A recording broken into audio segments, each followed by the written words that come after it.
Hi guys, இன்றைக்கி ஒரு next video என்னென்னு பார்த்தீங்க அப்படின்னா, நம்ம சேனலில் வந்து வரிசைக்காக போட்டுட்ருக்கோம். ஒவ்வொரு வீடியோவாக ஒவ்வொரு கொஸ்டினும் அதுக்கேற்ற மாதிரி ஆன்சர், அதோட எக்ஸ்ப்ளனேஷன்ஸ் என்ன அப்படின்ட்டு நம்ம டீட்டெயில்டாக நம்ம என்ன கொடுத்துட்ருக்கோம். இதுக்கு முன்னாடி நிறைய கொஸ்டின்ஸ் வந்து கரண்ட் அஃபேர்ஸ், மேக்ஸ்லேருந்து எல்லாமே கொடுத்துட்ருக்கோம். கண்டிப்பாக செக் பண்ணாதவங்க வந்து சேனலில் வந்து மறக்காமல் போய் செக் பண்ணி பாருங்கள். அது மட்டும் இல்லாமல் ப்ளேலிஸ்ட் வந்து டிஸ்கிரிப்ஷன்லேயும் கொடுத்துருப்பேன்.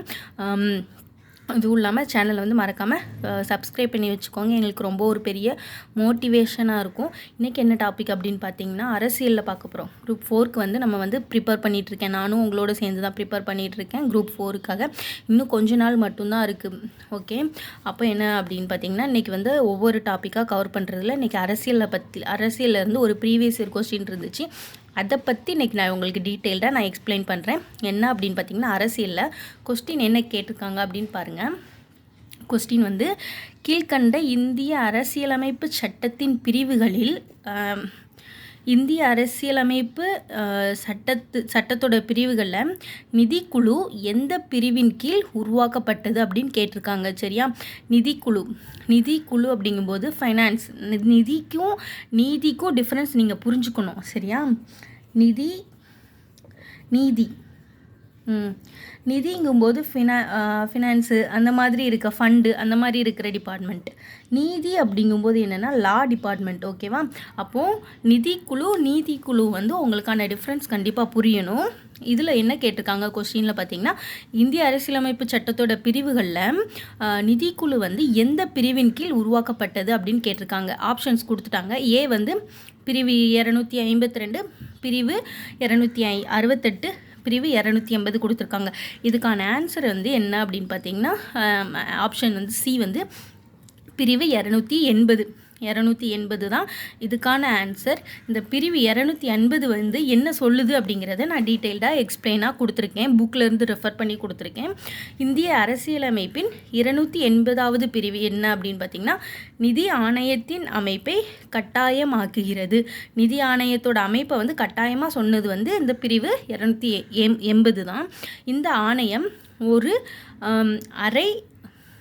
அரை நீதித்துறை அமைப்பாகும். நான் சொன்னேன்ல, நீதிக்கும் உங்களுக்கு வந்து டிஃப்ரென்ஸ் தெரியணும். சரியா, நிதினா வேற, நீதினா வேற. ஸோ இங்கே கொடுத்துருக்காங்க பாருங்கள், இந்த ஆணையம் ஒரு அரை நீதித்துறை அமைப்பாகும். சரியா, பாதிக்கு பாதியாக லா கன்சர்வேட்டிவ்ஸாக இருக்குது அப்படின்னு சொல்லியிருக்கிறாங்க. அரை நீதித்துறை அமைப்பாகும். இது முக்கியமான ஒன்று. கண்டிப்பாக நீங்கள் என்னன்னா நோட் பண்ணி வச்சு ஹைலைட் பண்ணி படிச்சுக்கோங்க. இந்திய குடியரசுத் தலைவர் நிதி ஆணையத்தை அமைக்கிறார். இந்த நிதி ஆணையத்தை வந்து யார் அமைக்கிறாங்க? குடியரசுத் தலைவர். இந்த லா எல்லாமே சொல்கிறதே குடியரசுத் தலைவர் தான். ஸோ இந்திய குடியரசுத் தலைவர் தான் நிதி ஆணையத்தை வந்து அமைக்கிறார்.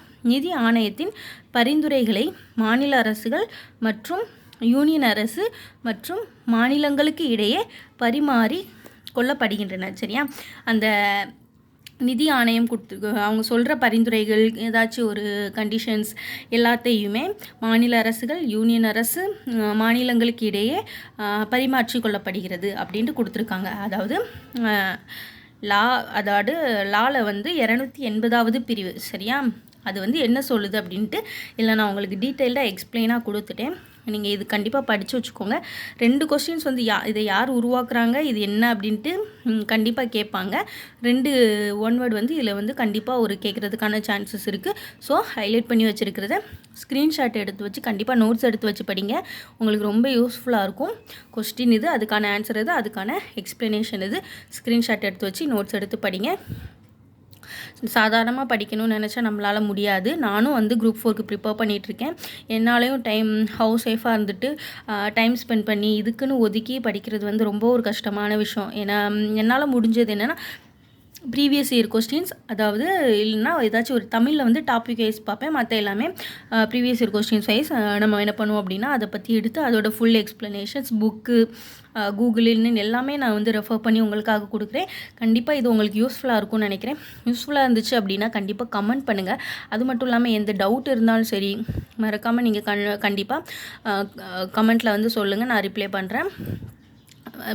அதுக்கப்புறம் என்ன பார்த்திங்கன்னா, சேனலையும் மறக்காமல் சப்ஸ்கிரைப் பண்ணி வச்சுக்கோங்க. இதே மாதிரி அப்கமிங்கில் வந்து புவியியல், மேக்ஸ் எல்லாமே வந்து வீடியோஸ் வந்து வரும், கண்டிப்பாக வந்துகிட்டே இருக்கும். நோட்ஸ் கண்டிப்பாக நான் எடுத்துகிட்டு தான் இருக்கிறேன். என் கூட சேர்ந்து எல்லோரும் படிங்க. எல்லாராலையுமே நல்லா மார்க் எடுக்க முடியும்.